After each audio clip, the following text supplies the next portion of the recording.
Vamos lá, estamos entrando ao vivo. Hoje a gente vai conversar com o professor Paulo Oliveira, com muita honra, com muita alegria, com muita expectativa de muito conteúdo. Hoje tem muita coisa para acontecer, muito papo bom para acontecer.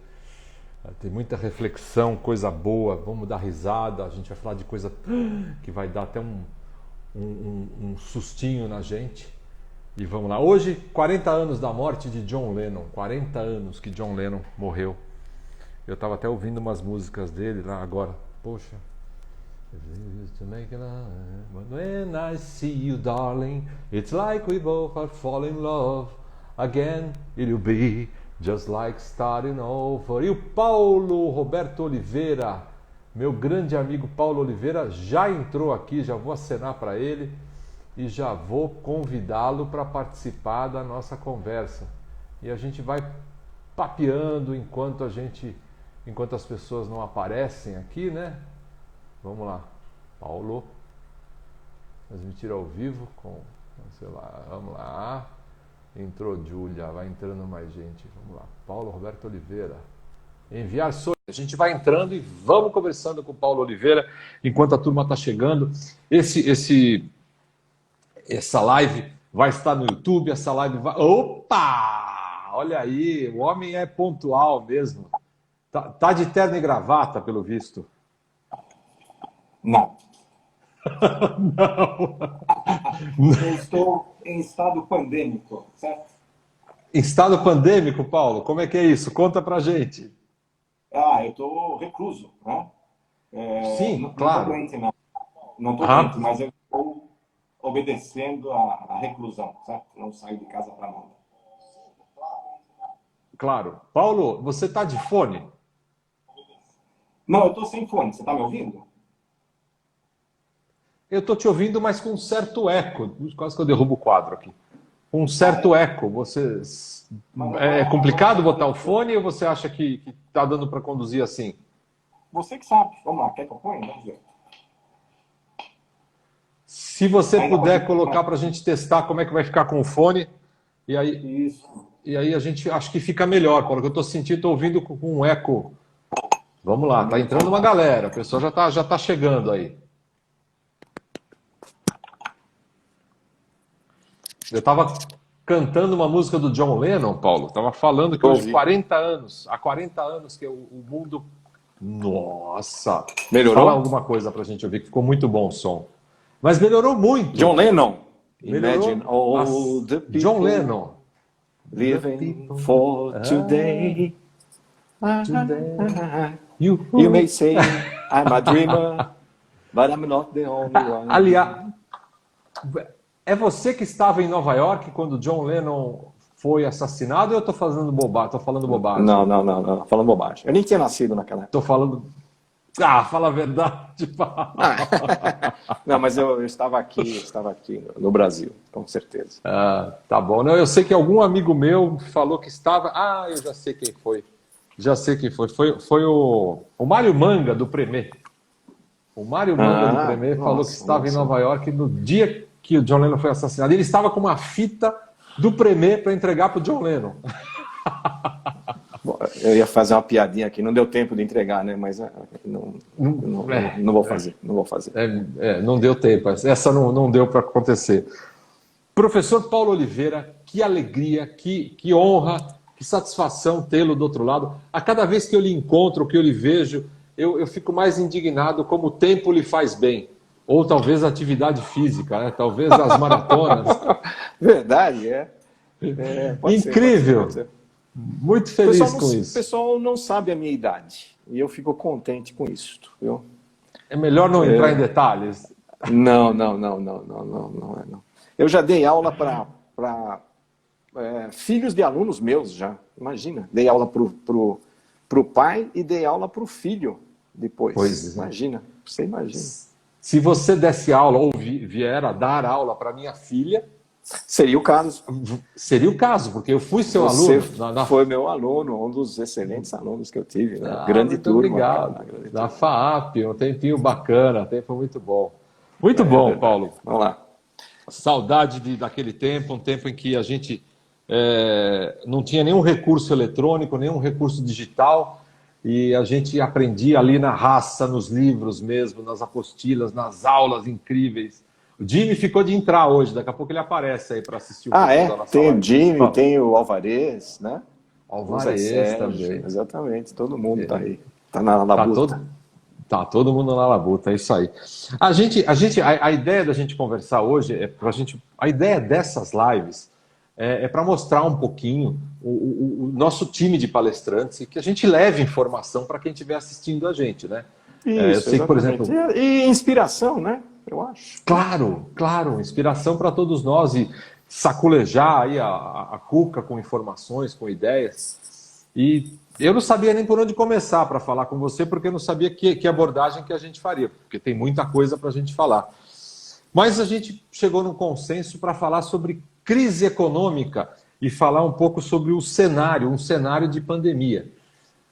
Paulo, fala um pouco o que está acontecendo com o mundo, o que está acontecendo com a gente. Então, deixa eu começar lá atrás, certo? Para situar. Nem todo mundo é economista, né? Para entender a situação. Lógico, claro. O bolso da gente, a gente percebe, todo mundo percebe que a coisa não está bem, mas a estrutura disso, né? Como é que aconteceu? Então, vamos voltar lá atrás, na Revolução Industrial, e aí a gente vê uma grande mudança na economia do mundo, que é ligada à produção, né? Então, produção de bens. Aí o pessoal saiu da agricultura e foi trabalhar nas fábricas, certo? Ok. Chegou uma hora que nós começamos a mecanizar a produção. E aí surgiu uma porção de desempregados na produção.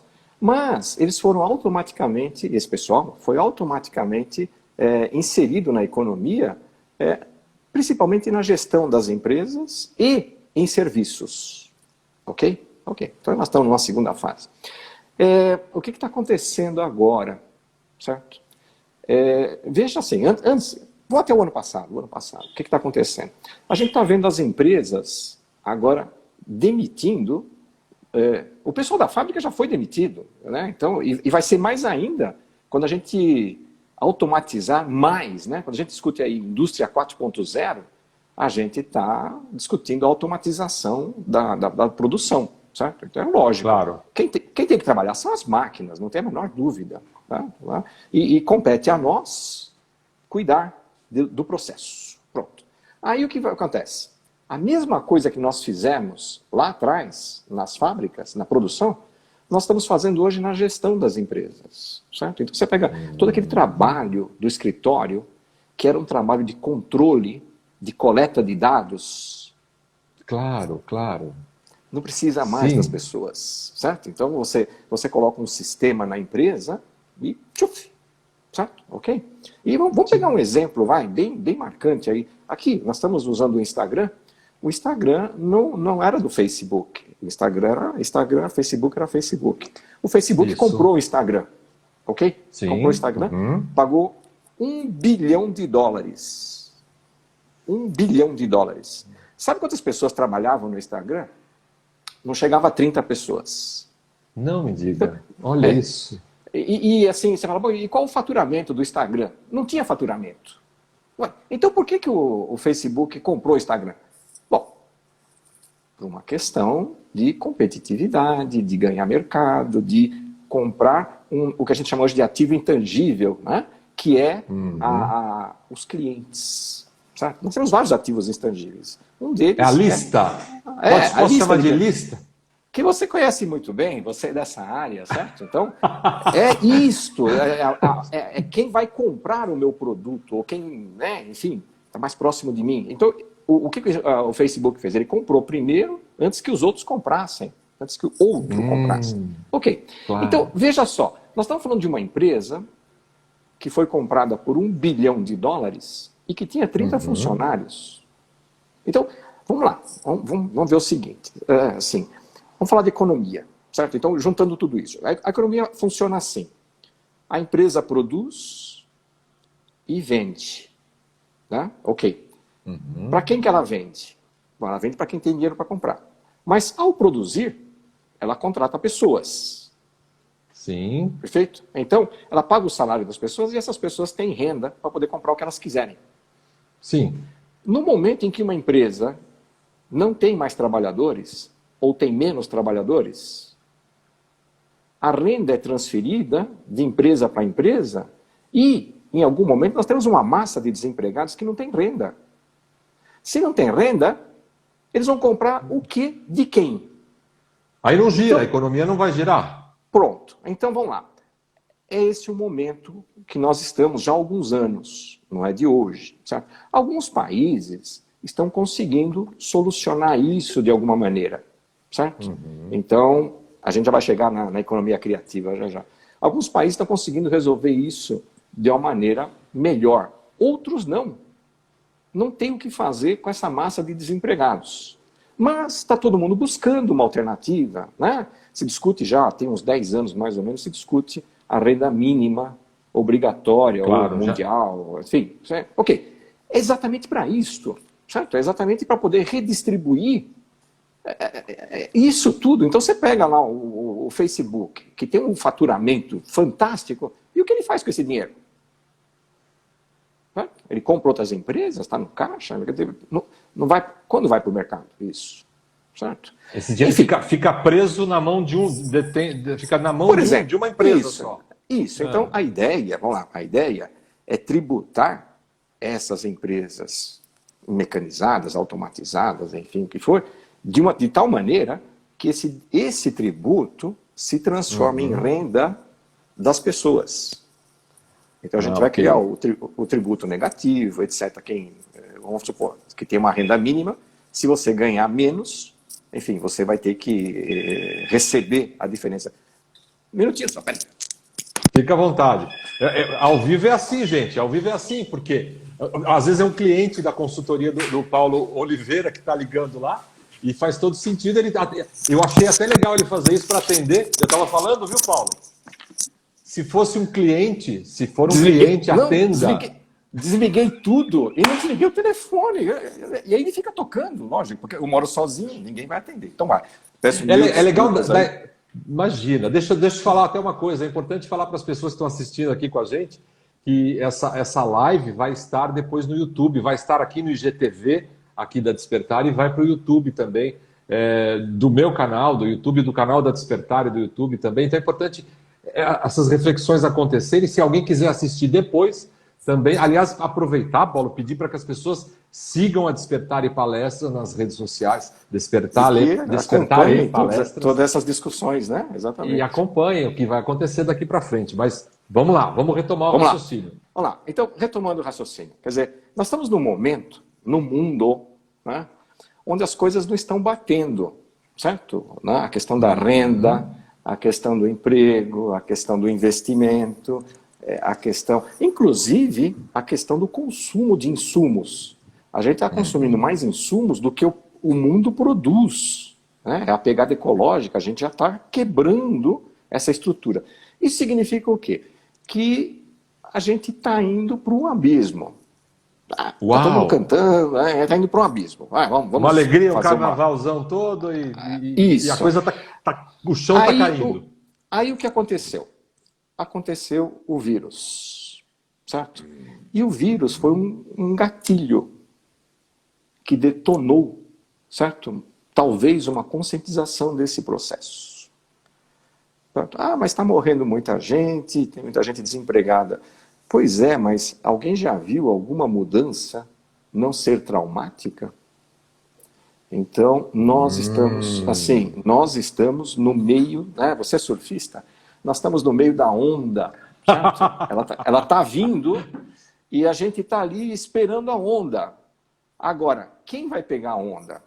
Certo? Boa! Quem vai pegar a onda? Quem será? Isso. Quem tiver preparado, quem tiver consciente, quem tiver sentado na prancha ali, olhando para frente, olhando para trás, para ver se não vai atropelar ninguém, etc, etc, etc. Eu fiz uma analogia aí. Uma metáfora boa. Boa, né, para nós, né? Boa. Mas é isso. Então, assim, lógico, a gente está num problema sério aqui no Brasil, com a pandemia, que é o desemprego e tudo mais. Eu, como economista, por trás disto, eu estou vendo o processo se avolumando desde lá de trás, não é de hoje. Certo? Claro. Olha, a coisa não é a pandemia, né, Paulo? A coisa não. Isso. A gente já almoçou há uns 2 anos. Lembra que a gente falou disso no nosso almoço? Foi, não foi? Exato. Nós comentamos, isso que eu estou repetindo aqui para os meus amigos, para os nossos amigos, eu conversei com o Dio há 2 anos atrás, num almoço, que ele me procurou e falou, Paulo, o que nós vamos fazer? E nós conversamos sobre isso, não foi? Exatamente foi isso aí. Então, eu não estou chegando aqui agora e falando, deixa eu ver o que eu vou falar para o pessoal. deixa eu ver. Não é isso, não. Nós estamos discutindo isso há anos, certo? O Dio teve aula comigo de planejamento estratégico. O que a gente está vendo hoje de mudanças no mundo, eu discuti com o Dio e os colegas dele, eu ia falar 20 anos atrás, mas não vou falar, há alguns anos atrás. Entendeu? Mais de 20, Paulo. Então, nós estamos conversando sobre isso. Ok, muita gente vai falar assim, mas isso é coisa de economista. O economista sempre fala que vai ter crise e um dia tem. Aí ele fala, acertei. Mas ele sempre erra. Eu não estou dizendo que vai haver crise, eu estou dizendo, isso já vem vindo já há algum tempo, já, e a gente está discutindo isso. Só que agora deu uma acelerada. Agora nós temos que... não tem jeito. Certo? É a mesma história minha lá da corrida, que depois eu conto. Não tem jeito. A gente quer saber disso também. Ou vai. Certo? Então, olha, nós estamos... Mas vai como, Paulo? Você vai dar uma luz pra gente? Vai dar uma receita do bolo? Não. Se eu soubesse, eu não daria, eu venderia. Certo? Eu não sei. Mas... Eu não sei a encontrar caminho, ajudar, mas cada um vai ter que procurar o seu caminho. E aí entra a reinvenção, aí talvez entra um lance da inovação, da própria inovação. Isso. Então, vamos lá, vendo já isso daí, certo? Vamos lá. Então, vamos lá. Você quer saber o que as empresas têm que fazer. Bom, quando surgiu a discussão com inovação lá atrás, certo? Todo mundo ficou contente. Poxa, inovação. Mas todo mundo, ou a maioria, pensava em inovação para a redução de custos. Olha que interessante. Então, olha, vamos inovar. Para quê? Para reduzir custos. Tá bom. Sim. Era isso. Certo? Então, inovação é uma evolução do conceito de qualidade. Né? Quando você pensa em qualidade... E hoje eu leio os livros de qualidade lá de trás e falo, isso é óbvio, os caras escreviam isso. Os nossos filhos lá na frente vão ler sobre inovação e vão falar, mas isso era óbvio. Os caras ficavam discutindo isso na empresa, isso é óbvio, certo? Então, que loucura. Inovação é uma qualidade, é uma melhoria da qualidade, do conceito de qualidade. Só que lá atrás, o pessoal pensava em inovação para redução de custos. Hoje, nós devemos pensar em inovação para mudança, não para redução de custos. Nós já fizemos tudo, inclusive agora nós estamos demitindo as pessoas. Quer reduzir mais custos ainda do que isso? Quer dizer, não adianta só trocar a embalagem, vamos inovar, vamos substituir a embalagem de plástico pela de papel. Nada disso. Vamos trocar a placa-mãe e colocar 2 placas filhote e pronto, vai sair mais barato. Não é isto, certo? Não é isso. Então aí a gente vê hoje, assim, o que é o Facebook? É uma grande mudança, certo? O que são os telefones celulares, que de telefone não tem nada mais, ou muito pouco? É uma grande mudança, certo? O MP4 é uma grande mudança, não é para reduzir custos. Né?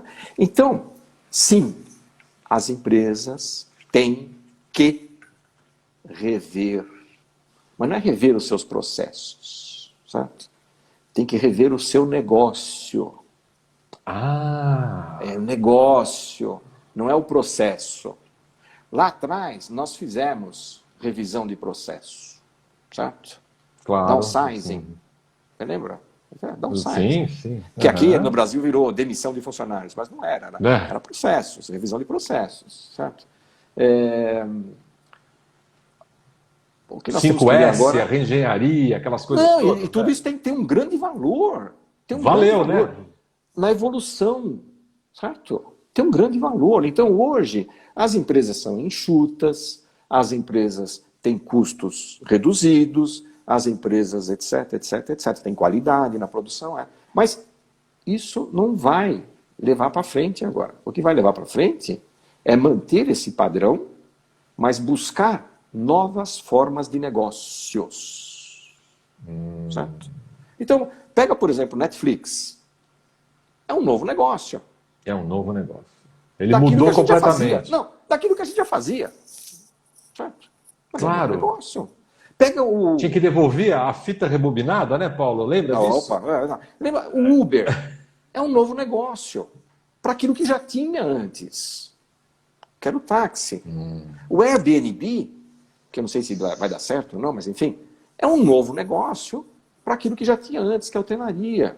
Então, a questão agora é a gente ver isto, é nós trabalharmos o conceito de inovação para a gente pensar diferente, certo?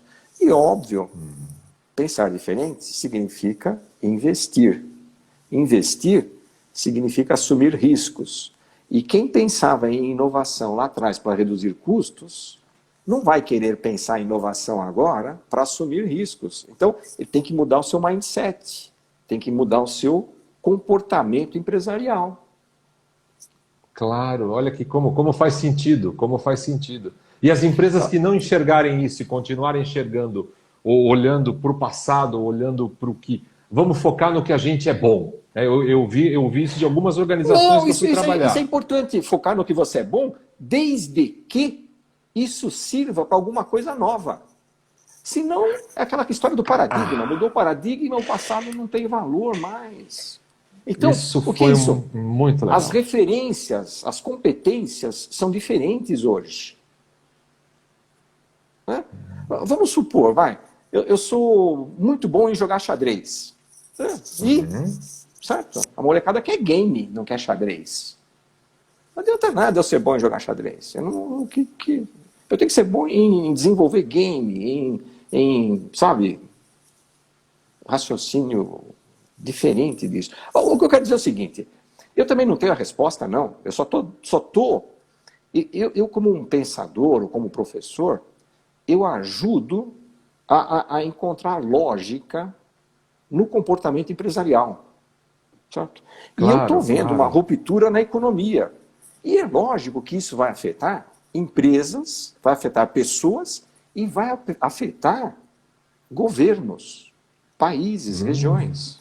Ok? Então, só para ter uma ideia, eu estou fazendo doutorado agora, que é outra loucura, né? Minha. A minha discussão é nisso. Deixa eu só fazer um parênteses. Foi difícil achar uma brecha na agenda do professor Paulo Roberto Oliveira. Hoje a gente conseguiu... eu não saio de casa, hein? E eu não saio de casa. Então, Paulo, quando é que pode? Quando é que pode? Olha, eu posso terça, dia 8, às 19. Fechou. Então a live dessa semana é na terça, dia 8, porque realmente o doutorado, ele falou, Dio, eu estou enlouquecendo. Que bom que a gente tem essa mente brilhante do outro lado aí. A mente sim, brilhante fica por sua conta, né? Mas assim, o que eu quero dizer, lá no doutorado eu estou discutindo uma coisa que eu nunca fiz na vida. Eu estou discutindo a economia criativa, não do ponto de vista da empresa, mas do ponto de vista de planejamento de política pública. Uma coisa que eu nunca fiz na vida. Olha a encrenca que eu estou. Eu nunca pensei isso, né? Esses dias eu tive a discussão da minha tese agora com os professores. E é lógico que eles fizeram uma porção de críticas, né? Eles fazem isso, né? Fizeram uma porção de críticas ao que eu escrevi e tudo. Aí um deles falou assim, vem cá, sabe qual é o teu problema? Eu falei, qual? Você não está pensando com a cabeça de pesquisador, você está pensando com a cabeça de mercado. Tira o chapéu do mercado e põe o chapéu da academia, porque aqui é outra linguagem, é outro raciocínio. Então, olha a encrenca onde eu estou. Certo? Então, eu posso ser muito legal para conversar e contar história e, enfim, dar aula, né? Eu tenho um raciocínio bom, etc., que eu desenvolvi, que legal, bonito e tal. Mas, lá na academia, eu estou apanhando feio. Mas exatamente porque você está trazendo essa visão real do mercado. Isto. Não é? Aí, vamos fazer uma analogia? Empresário. Claro. Você quer inovar? Você tem que começar a apanhar. Não quer dizer que eu estou apanhando que vai dar certo. Não é isso, não. Eu só estou fazendo uma analogia aí. Você vai fazer um negócio diferente? Você vai apanhar. Você tem que investir. Vai doer, né? Para que isso aconteça, para que essa mudança aconteça. Não é só aqui. Eu também conversei com o Dil lá atrás sobre ensino à distância. Você lembra desse papo? Nós falamos, eu falei para você, olha, eu estou apostando minhas fichas no ensino à distância por causa disso, certo? As faculdades têm um custo enorme de manutenção. Eu não estou discutindo o ensino fundamental, médio, isso é outra discussão. Estou discutindo faculdade, certo? Claro. Não há necessidade de ter toda aquela movimentação de alunos num local só, à noite, de manhã, seja lá o que for. Não tem essa necessidade, certo? Nossa, Paulo. E aí, é mudar um negócio, certo? No primeiro dia de aula, que eu estou agora, eu vim para Santo André, agora eu estou na Fundação Santo André, que é onde eu me formei, e estou lá colaborando com as mudanças, grandes mudanças. Você sabe que eu sou de mudança, né? Então estamos participando lá das mudanças, tudo. E primeiro dia de aula com uma turma, eu falei para eles assim, era marketing. Eu falei, qual é o meu objetivo aqui? O pessoal, transmitir conhecimento. Eu falei, não precisa de mim para isso. Vocês podem entrar no YouTube, vocês podem ir no FaceTime, no Face, vocês podem fazer o que vocês quiserem na internet, vocês têm conhecimento melhor lá. Esse não é meu objetivo. Qual é meu objetivo? Professor, não sei. O meu objetivo chama-se empregabilidade. Eu não estou aqui para ensinar vocês marketing. Eu estou aqui para ensinar vocês algo relacionado a marketing que vocês vão utilizar no mercado e vocês vão ter um emprego, vocês vão ter uma profissão e vocês vão montar uma empresa. Esta é a minha função. Então, tudo bem, já se fala isso nas faculdades há algum tempo já, mas não se pratica. E agora, isso com essa é legal. mudança, agora com essa mudança do EAD, a gente está vendo aí uma porção de professores perdidos. Por quê? Claro. Porque não estão entendendo essa mudança no negócio. Eles são bons professores, eles têm capacidade. Tem um comentário, tudo, mas não estão entendendo a mudança no negócio, ensino. Fala, tem um comentário aí? Tem um comentário da Manuela Alves, ela está falando assim, que as novas gerações sejam estimuladas ao empreendedorismo. Quer dizer, uma das saídas talvez seja essa. Nós temos matérias, colocamos já na faculdade lá. O empreendedorismo existe como matéria? Já tem isso? Já é uma coisa real? Sim, temos lá, temos. Em todos os cursos. Em todos os cursos. A produção de... Olha que interessante, eu tive uma conversa com o dono da escola das minhas filhas e falei isso para o ensino médio. É importante que tenha uma disciplina de empreendedorismo, criação de startups, alguma coisa nessa linha. Eu acho que tem que começar até mais cedo, né? Na minha visão, né? O ensino fundamental teria que ter grandes mudanças, né? A criança teria que aprender, além de geografia, história, teria que aprender a cozinhar, teria que aprender a se virar, a passar roupa. Eu penso diferente, certo, disso tudo. Como na faculdade, não adianta eu ir lá ensinar marketing e se depois o aluno sai de lá e vai trabalhar e não vai usar isso. Certo? Olha só.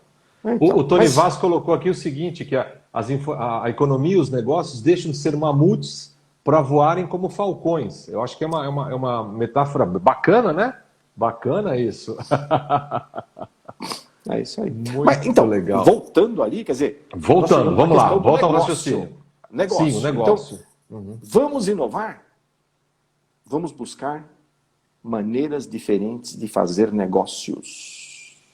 Lógico, aí eu tenho que inovar no produto, eu tenho que inovar na distribuição, eu tenho que inovar na precificação, eu tenho que inovar na comunicação, eu tenho que inovar, não é só no item que é produzido, eu tenho que inovar no processo. E aí talvez eu esteja inovando o negócio, mudando a cara do negócio. Claro, okay? Entendido. Lógico. Puxa vida, que coisa. E a própria comunicação, a própria a busca do target, do cliente, do lead, né? Vamos falar de... realmente é tudo diferente hoje, né? Com certeza, com certeza, com certeza. Eu não sei aqui se tem, enfim, talvez tenha alguém ouvindo a gente, mas o ano passado, esse ano, né, foram regulamentadas as fintechs.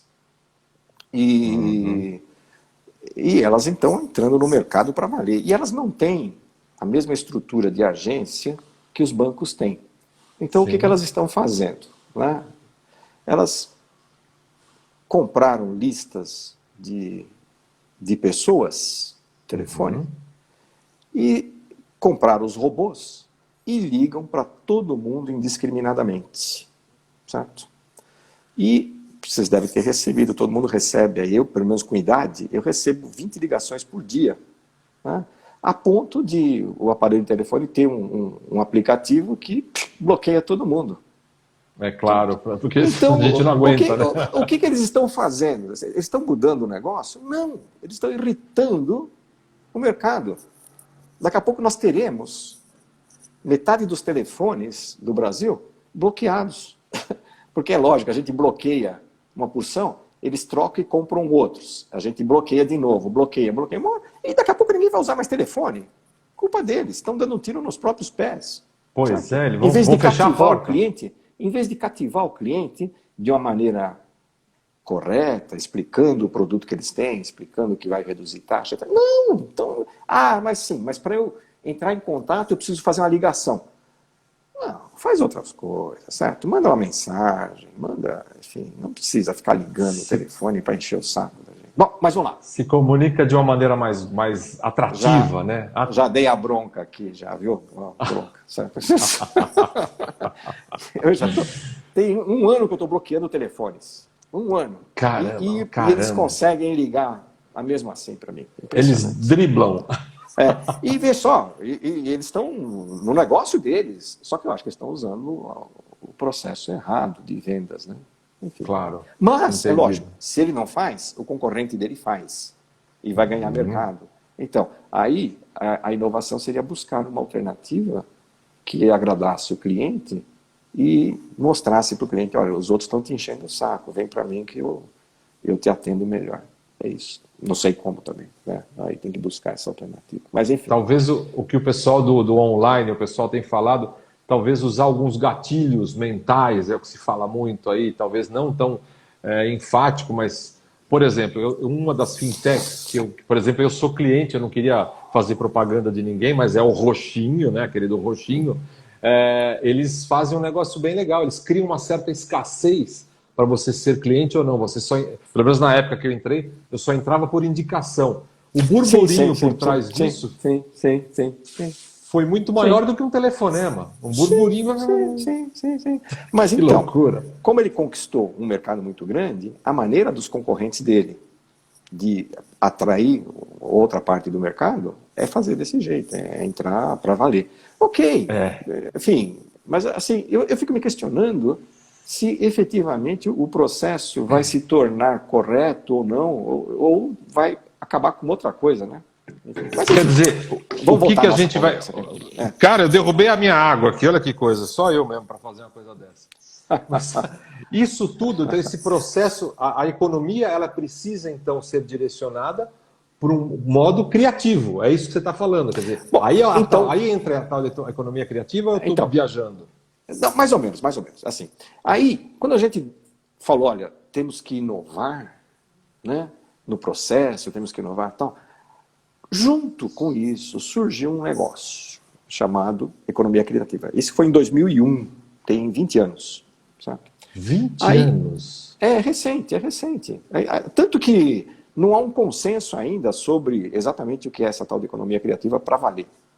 A ONU criou 4, enfim, categorias. O sujeito, John Hawkins, que criou a ideia, ele criou 17 categorias, ou 15, se não me engano. Enfim, aí um australiano pensou diferente, e aí o americano já pensou também. Enfim, e eu estou no meio disso tudo para tentar entender também. Mas onde que entra a economia criativa nisso tudo? É que é o seguinte, lá atrás, a economia era baseada na produção de bens, certo? Mudou para a produção de serviços. Ok. E serviços usa bens, né? Então você não tem um serviço sem o uso de bens. Então você tem que produzir bens para fazer o serviço. Mas, na Inglaterra, surgiu um negócio chamado indústrias criativas. O que é indústria criativa? É a indústria baseada originariamente na arte. Arte. Então, isso me interessa. Vou dar um exemplo. Vamos pegar a segunda mulher mais rica da Inglaterra. A primeira é a rainha. Mas essa mulher já foi mais rica que a rainha. Ela só não é hoje porque ela doou parte da fortuna dela, que é enorme, ela doou uma parte significativa para instituições de caridade. Sabe quem é essa mulher? É a que escreveu Harry Potter. Uau! Então, agora vamos lá. O que ela produziu? O que ela criou? Quanto isso... Ela criou personagens, ela criou um mundo. Ela criou. Isso não existe. Não existe. Certo? Ela criou.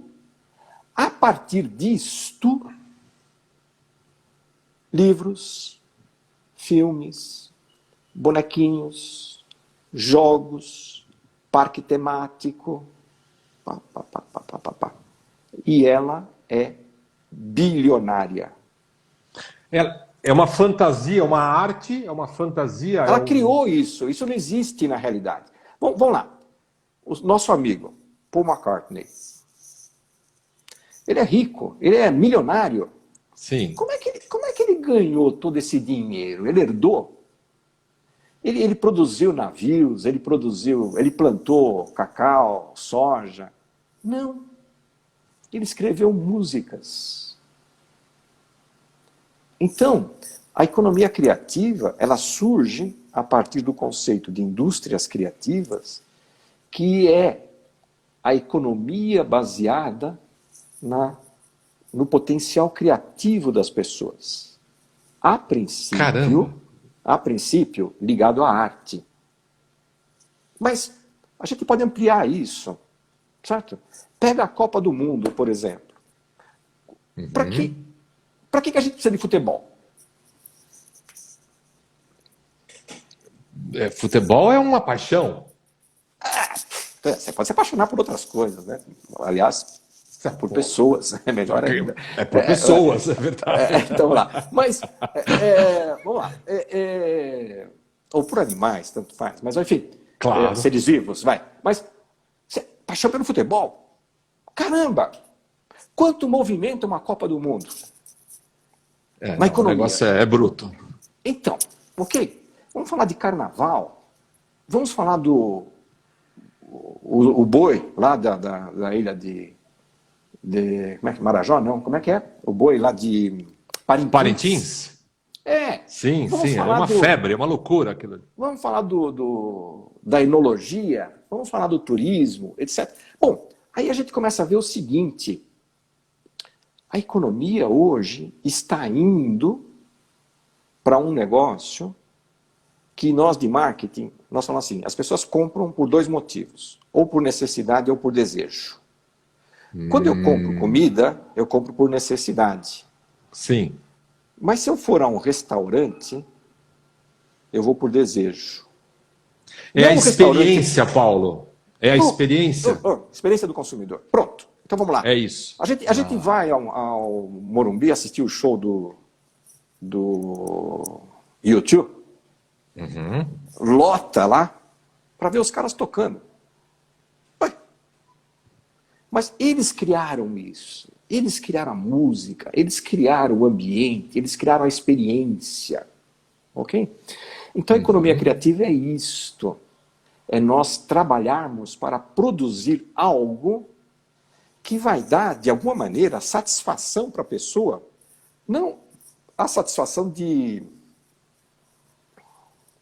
ter, mas a satisfação de ser.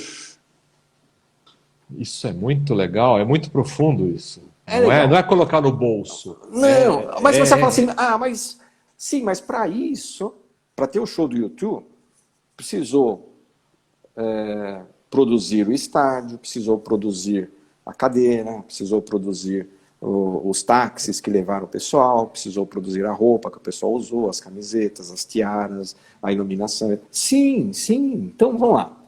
Mas tudo isso só teve utilidade a partir da criação de alguma coisa. Então, as empresas, os negócios, daqui para frente, eles serão negócios se criarem alguma coisa para uso dos bens e serviços. Então, não é a criação do bem e serviço, mas é a criação do uso do bem e serviço. Um exemplo, eu dei treinamento para a Embraer até recentemente, e agora parece que vai voltar, não sei, mas vamos lá. Eu questionei eles, eu falei, vocês vão ganhar dinheiro a vida toda produzindo avião? Não, né? Porque você viu agora, parou, não tem mais voo. Então, que tristeza. Mas eles vão ganhar dinheiro desenvolvendo tecnologia. Por exemplo, o equipamento do Uber lá, aquele equipamento isso a gente discutiu equipamento lá, individual. Sei lá, por exemplo. Olha só, eu li sobre isso. Então, vamos lá. Então é o seguinte, certo? Voltando para a nossa discussão. Empresários, certo? Vocês vão ter que produzir cadeira? Sim. Vocês vão ter que produzir mesa? Sim. Mas essa produção de cadeira e de mesa, ela será automatizada, vai produzir cada vez com menos pessoas e com mais equipamentos, certo? Essas pessoas estarão desempregadas. Então, para quem vocês vão vender essas mesas e cadeiras? Então, uma parte da economia vai ter que utilizar essas pessoas em outras coisas, que não a produção de cadeira e de mesa, porque isso vai estar mecanizado. Então, essas pessoas serão utilizadas na produção de eventos, na produção de filmes, na produção de criativo, seja lá o que for. Okay? É nisso que as pessoas vão trabalhar daqui para frente. Professores, nós estamos na economia criativa. Por quê? O que nós vendemos? Certo? O que eu vendo? Eu vendo empregabilidade lá na aula. Eu não vendo conhecimento. Então, quanto mais eu conseguir atingir o meu objetivo, mais a economia vai funcionar lá na frente. Muito legal, muito legal. Pesquisa então, e desenvolvimento, mas isso não está na origem da economia criativa. Quem incluiu isso tudo foi o tal do Flórida, lá nos Estados Unidos. Ele pensou um negócio chamado como é que é? Classe criativa. Ele disse que nós já tivemos a classe laboral, que é a que trabalha na fábrica, a classe de serviços, de prestadores de serviço, e que agora nós estamos na classe criativa. Quem é a classe criativa? Artistas, artistas principalmente, né? Artistas, músicos, trabalhadores autônomos. Certo? Então, por exemplo, propaganda e publicidade faz parte da economia criativa. Você está criando comunicação. Claro, certo? Claro. Ok? E cinema, Paulo? Quem faz cinema? Tem total, classe né? criativa. Classe Olha, criativa. Rádio e televisão, cinema, arquitetura, artes cênicas. Aí a gente inclui o futebol, tá? O futebol claramente não está, mas eu incluo ele como artes cênicas, porque é um show. É um show, é um espetáculo. Não adianta, o pessoal, não, futebol é esporte. Não, futebol é esporte para quem pratica. O futebol não é esporte ali. Ali é um show, é um evento. Não é? E todo mundo está sentadinho lá assistindo. Isso é esporte? Esporte é para quem está lá praticando. Mas, enfim, vamos lá. Daí a gente começa a ligar tudo. Ligar a inovação, ligar a economia criativa, ligar a crise econômico-financeira, tudo isso para a gente pensar o futuro. Esta é a nossa proposta. Muito legal. E acabou o último comentário aqui do Carlos Brigg, de um artista. Tudo que é entretenimento entra na jogada, né? Tudo que é entretenimento, ele é uma coisa criativa, faz parte do pacote, né? Faz parte. Agora, nem tudo é entretenimento que está, certo? Por exemplo, assim, depende do conceito de entretenimento, né? Porque quando você fala de cultura, nem tudo é entretenimento. Quando você fala de arte, por exemplo, pintura. Pintura, será que é entretenimento? Escultura é entretenimento? No entanto, a produção desse tipo de arte está dentro da economia criativa, lógico. Né? Mas você fala assim, mas eu vou para um museu para me entreter. Bom, ok, tá bom. Mas, assim, não é exclusivamente entretenimento. Mas entretenimento tem muito a ver com a economia criativa. Muito legal, Paulo. Puxa vida. Que aula gostosa. Que aula gostosa, que a gente vai viajando, né? Que eu começo a viajar em tudo quanto é. Então, as palestras que você dá, você bota os seus amigos, músicos lá, você canta, você toca. Você é um exemplar da economia criativa.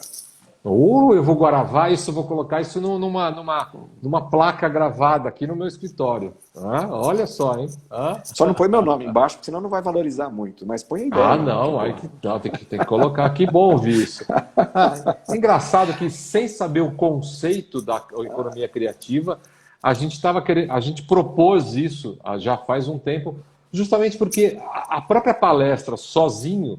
E tem outros palestrantes vendo aqui com a gente, Tony Vaz, por exemplo, que é um baita palestrante, um show de palestrante. A gente não consegue fazê-la de forma linear. E aí ela entra como um entretenimento, como um espetáculo mesmo. A palestra tem que ter uma introdução, tem que ter um meio, tem que ter um sobe. Quando você vai dar a palestra, o que você está transmitindo para o pessoal, certo? Você está transmitindo lá mensagens que vão melhorar muito da vida das pessoas, não somente a questão pessoal, mas a questão profissional e a junção disso tudo. Não é isso? Você, quando vai lá, você tem o objetivo, né? Ou pelo menos eu acho que você tem, o objetivo de que as pessoas cresçam ali com você, tanto pessoal quanto profissionalmente. Sim, uma coisa está ligada à outra, sempre. Então você está exercendo ali a economia criativa. Se as pessoas saírem dali diferentes, e a partir disso, elas forem trabalhar mais felizes e mais produtivas, porque estão melhor estruturadas pessoalmente e profissionalmente, porque, obviamente, não basta você ter boa vontade, você precisa também ter tecnologia, técnica, né? E aplicar isto, certo? Então você precisa ter motivação, você precisa ter competência, para você ser um bom profissional.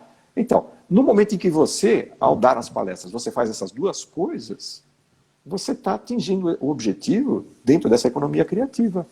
Certo? Muito legal isso, muito legal isso. E agora a gente tinha falado da questão do online há um tempo atrás, e com essa transformação, com essa coisa de vírus, tiraram um pouco do palco da gente, né, de quem dependia de subir num stage, né, aquela coisa. E aí entra a criatividade. Mas deram para a gente aqui, essa tecnologia, certo? Que exatamente. É muito mais possante do que o palco. Lógico que o palco tem, certo, aquela proximidade, que é o que está faltando hoje para os jovens. Por que os jovens hoje estão com saudades da faculdade? Não é por causa do professor, do ensino, da aula, nada disso. Eles estão com saudades. É da zorra, é da brincadeira, é do namoro. Da galera, do abraço. Do truco. Exatamente.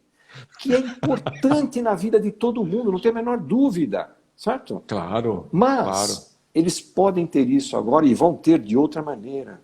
Certo? Eu, sinceramente, não vejo mais os estádios lotados daqui para frente, os shows no Morumbi, eu não vejo mais nada disso, certo?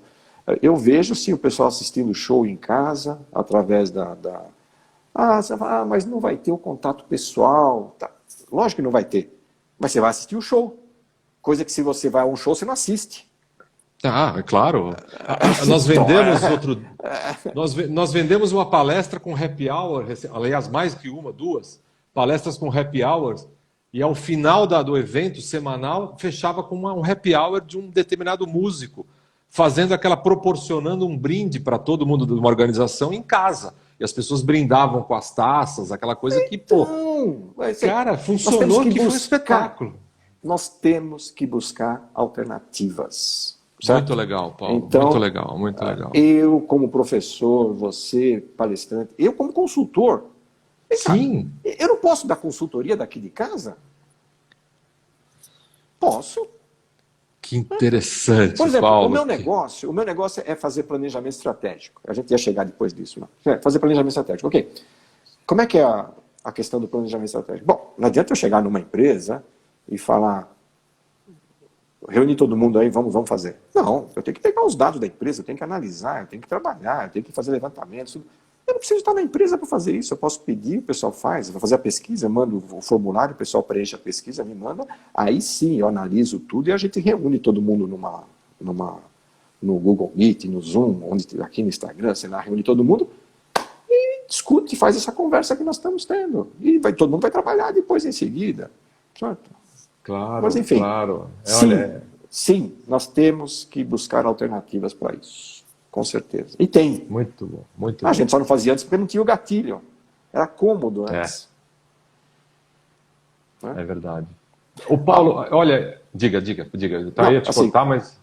O nosso amigo, o Alvarez, certo? Me convidou para dar aula na USP Exalc, agora, esse mês passado. Que legal, ótimo. Tinha mais de 300 pessoas na aula. Funcionou perfeitamente. Eles montaram um esquema que não é só o professor falar, tem um esquema montado, tem uma estrutura montada, certo? Então, nós temos que aprender a fazer isso também, certo? Eu tenho que levar essa ideia para a faculdade. A questão é a seguinte, isso custa. Não adianta falar assim, não, mas nós não temos dinheiro, não dá para... Então, vai ficar do mesmo jeito. Continua no mesmo canto. Mesma coisa. Tá? Ok. Desculpe, eu te cortei, né? Você estava com uma ideia? Não, a gente começou a falar de planejamento estratégico, talvez não seja nem o momento de falar nisso.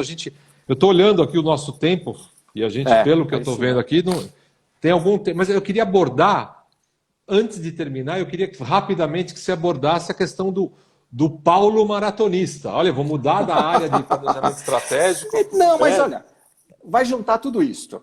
Certo? Junta aí, eu quero que você me ajude. Nós temos alguns minutos, temos 8 minutos, 6 minutos para encerrar. E ao final eu falo um pouquinho sobre planejamento estratégico. É o seguinte, um dia eu passei mal, fui ao médico e tal, e descobri que eu tinha um problema sério, uma lesão séria no coração, certo?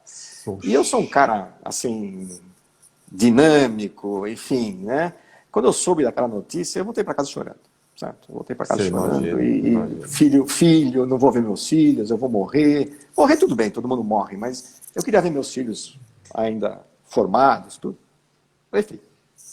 Ok. E comecei um tratamento, certo? Comecei um tratamento e com remédio e funcionou. Depois de 5 anos tomando remédio, a doença parou de progredir. Certo? Opa!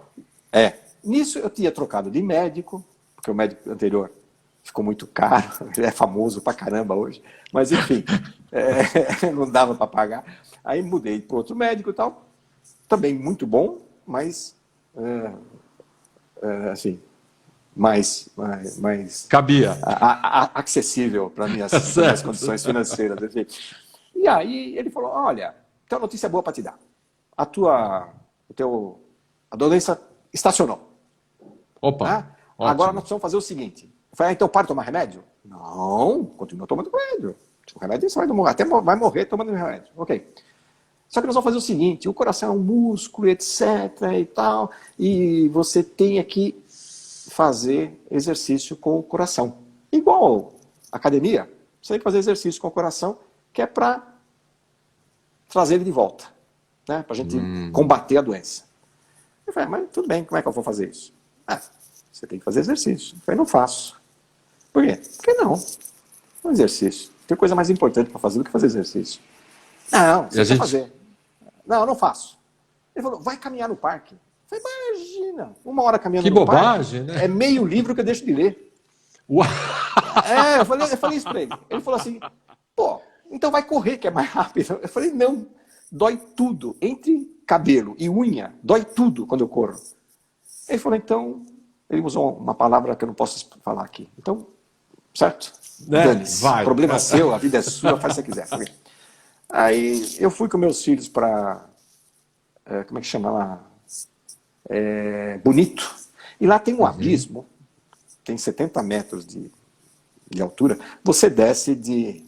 É um abismo mesmo, é uma gruta. Tem uma fenda, você desce. Sim. Lá embaixo é uma lagoa, chama abismo de Inhumas. E você desce de... Como é que chama aquela corda lá? Você desce, tudo bem.